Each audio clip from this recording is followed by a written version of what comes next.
नमस्कार, मेरा नाम है योगराज शर्मा और आप देख रहे हैं द 24/7 न्यूज। आइए शुरू करते हैं खबरों का सिलसिला। दूसरी बार चुनाव है, पिछला एक्सपीरियंस और इस बार के मुद्दे। देखिए, पिछली बार वार्ड 29 से हमारी धर्मपत्नी ने चुनाव लड़ा था और हमने एक निर्दलीय चुनाव लड़ा था। और निर्दलीय चुनाव लड़के जो वहाँ के जो काम थे, किसी गांव में डिस्पेंसरी के काम थे, गलियों के काम थे, कोई स्कूल के काम थे, जितने वहाँ मुद्दे थे हमने वो बाजीपुर में डिस्पेंसरी का मुद्दा था एक बहुत पुराना, वो हमने नई डिस्पेंसरी बनाई। और तो वहाँ उस वार्ड में हमने बहुत सारे काम किए। फिर उसके बाद जैसे एक साल रह गया, एक साल पहले पार्टी ने बीजेपी पार्टी में हमने ज्वाइन कर ली थी। बीजेपी पार्टी ने 4 साल हमारे को कोई फंड नहीं दिया, ऐसा कोई फंड हमारे को नहीं मिला, तनख्वाह वर्करों को नहीं मिली। बहुत सारे हमने पूरा शोर मचाया और उसके बाद हमने बीजेपी पार्टी छोड़ दी और आम आदमी पार्टी हमने ज्वाइन कर ली।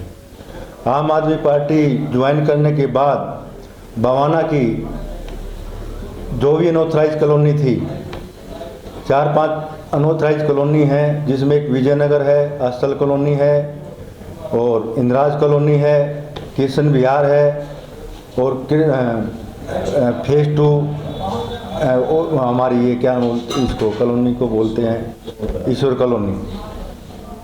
और तो मैंने पार्टी ज्वाइन करने से पहले हमारे मुख्यमंत्री जी से मैं मिला, मैंने उनसे अपनी बात रखी।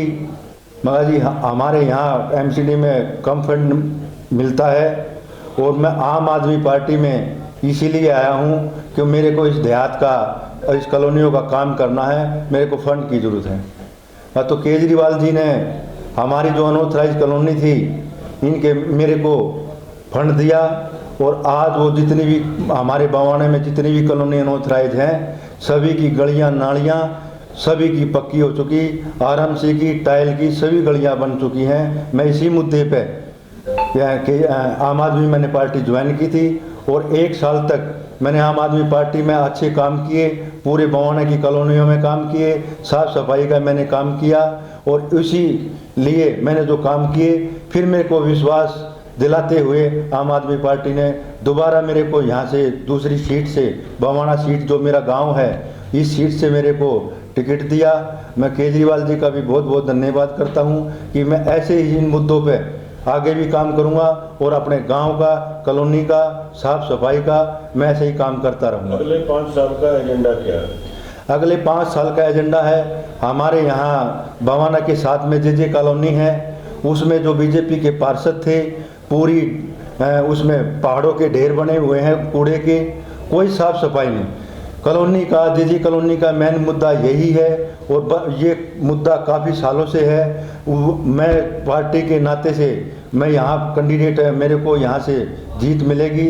सबसे पहले मुद्दा तो है मैं कॉलोनी की, उस जे कॉलोनी की भी सफाई करूँगा और हमारे जो गांव देहात हैं, कॉलोनी का जो भी कॉलोनी वो होगी और गांव की है, मेरे बवाना गांव की भी कुछ गलियां टूटी हुई हैं, वो गलियां भी मैं सारी गलियां बनवाऊंगा और अपने गांव को और अपनी कॉलोनी को, अपने जे कॉलोनी को साफ सुथरा रखूंगा।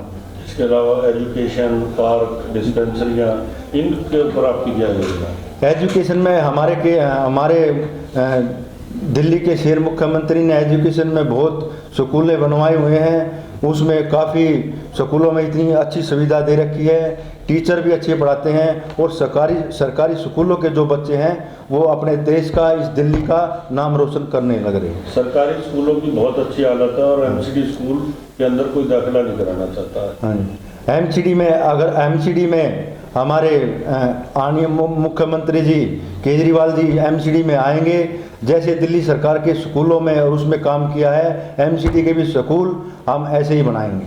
अब तक जब इलाके में गए किस तरह का रिस्पांस मिला? इलाके में जाते हैं। यहाँ से जो इस सीट से कॉलोनी में जो पार्षद था उसका काफ़ी यहाँ विरोध है। जो साफ़ सफाई का सबसे पहले तो वो मुद्दा है। साफ़ सफाई तो जे कॉलोनी में और गांव में इतनी साफ़ सफाई है नहीं, यहाँ के रोड बिल्कुल टूटे हुए हैं। और जे कॉलोनी में एक मुद्दा और है, अगर हमारे वहाँ जे कॉलोनी में कम से कम भी आज 37,000 वोट हैं और 37,000 वोटों के नाते वहाँ कोई डिस्पेंसरी नहीं है। एक मेरा पहला मुद्दा यही रहेगा कि मैं एमसीडी की डिस्पेंसरी वहाँ खुलवाऊँ।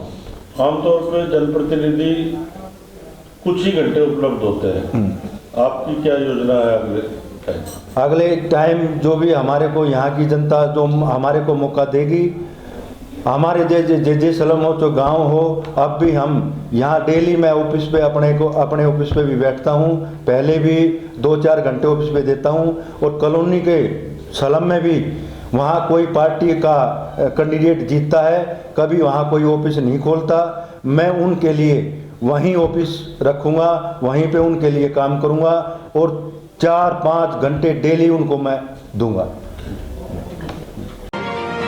खबरों के इस बुलेटिन में आज केवल इतना ही।